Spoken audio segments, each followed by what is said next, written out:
Hi! Welcome back to Musicians Edition. This episode we're still going to be talking about the difference in some of the flutes and what they make. So this time we're going to talk about the difference between the B foot and the C foot. Alright, so now when we're looking at the foot of our flute, this is the C foot. And how do I know? Well, this is just a beginner's flute, so it's pretty standard to have this key here, and then we got the two keys here, leading for, E, D, and C, okay? It has the two keys here. Now here's a flute with the B foot.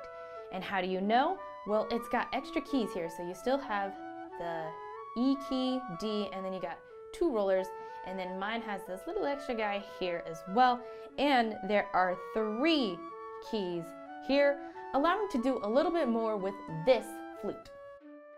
So on this one, as a beginner, you should have the C flute. There's no need to learn the B that low. That is for intermediate and professional flutes. So if you're just starting off, make sure you get one that's a C flute. It's gonna help you out. That kind of does make a difference in how you reach the end and your notes and what you can project.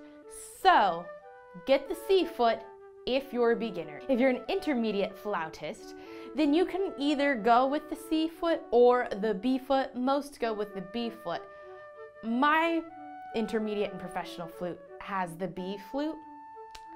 I really haven't run into music that has it, but it just gives you a lot more options to do so. If you have any questions, please let me know, and until next time.